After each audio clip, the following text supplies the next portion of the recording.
തൃശൂരിൽ ലോഡ്ജിൽ മുറിയെടുത്ത് പ്രസവിച്ച യുവതിയും കുഞ്ഞും മരിച്ചു. കേരളത്തിൽ എല്ലാവരെയും ഞെട്ടിച്ചൊരു സംഭവമാണിത്. തൃശ്ശൂരിൽ ഒരു ഓട്ടോറിക്ഷക്കാരൻ ഒരു അമ്മയും കൊണ്ട് ഒരു ലോഡ്ജിൽ വന്ന് റൂം എടുത്ത് കൊടുക്കുന്നു.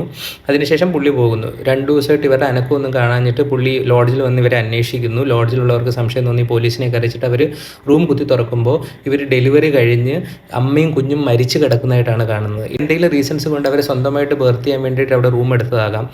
എന്തായിരിക്കാം സംഭവിച്ചതെന്ന് മാത്രമാണ് ഞാൻ പറയുന്നത്. ഡെലിവറിക്ക് ശേഷം അമിതമായ രക്തസ്രാവം വന്ന് കാണാം. കുട്ടിയെ നോക്കാൻ അവർക്ക് പറ്റി കാണില്ല, അല്ലെങ്കിൽ കുട്ടിക്ക് പ്രോപ്പറായിട്ട് ട്രാൻസിഷൻ നടന്ന് കാണില്ല, കുഞ്ഞിന് ബ്രത്ത് എടുക്കാൻ പറ്റി കാണില്ല, അമ്മയും കുഞ്ഞും മരിച്ചുപോയി. ഇതുപോലെയുള്ള സംഭവങ്ങൾ പ്രിവെൻറ്റ് ചെയ്യാൻ വേണ്ടിയാണ് വീണ്ടും നമ്മൾ സ്ട്രെസ് എടുത്ത് പറയുന്നത് ഒരു ഹോസ്പിറ്റൽ ബേസ്ഡ് ഡെലിവറി അല്ലെങ്കിൽ ഒരു ഒബ്സ്റ്റട്രീഷ്യൻ്റെ ഗൈഡൻസിലായിരിക്കണം നമ്മുടെ ലേബറും ബർത്തും എന്നുള്ളത്. നാച്ചുറൽ ബർത്ത്, ഫിസിയോളജിക്കൽ ബർത്തിനെ റെസ്പെക്ട് ചെയ്യുന്നവരാണ് എല്ലാ ഡോക്ടേഴ്സും. 90% of the cases labour will go uncomplicated.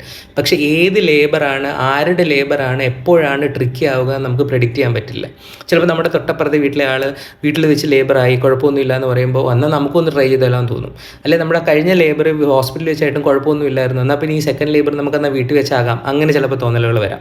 അല്ലെങ്കിൽ ഈ ഹോം ബർത്തിനെയൊക്കെ പ്രൊമോട്ട് ചെയ്യുന്ന കുറേ അധികം ആളുകൾ ഇപ്പോൾ ഇറങ്ങിയിട്ടുണ്ട്. ചിലപ്പോൾ 9 മാസം ഒരു കുഴപ്പമില്ലാത്ത പ്രഗ്നൻസി ആയിരിക്കും, all of a sudden full കോംപ്ലിക്കേഷൻസിലേക്ക് പോവുക. ചിലപ്പോൾ ലേബറിൻ്റെ സമയത്തായിരിക്കും BP കൂടി ഇഷ്യൂസ് വരാം. ചിലപ്പോൾ ഡെലിവറിക്ക് ശേഷമുള്ള ബ്ലീഡിംഗ് ആയിരിക്കും അൺകൺട്രോളബിൾ ആകുക. The thing is, ഇപ്പോഴത്തെ സൈഡിൽ modern obstetrics has the medicines and treatment protocols to control all this. ചിലപ്പോൾ ഇത് പ്രിവെൻറ്റ് ചെയ്യാനാകാം, ചിലപ്പോൾ ഇത് ട്രീറ്റ് ചെയ്യാനാകാം. നമ്മുടെ കയ്യിൽ എല്ലാത്തിനും മരുന്നുകളുണ്ട് ഇപ്പോൾ. അതുകൊണ്ടാണ് ഒരു ഹോസ്പിറ്റൽ ബേസ്ഡ് കെയർ എപ്പോഴും അഡ്വൈസ് ചെയ്യുന്നത്. Find a place where your birth wishes are respected.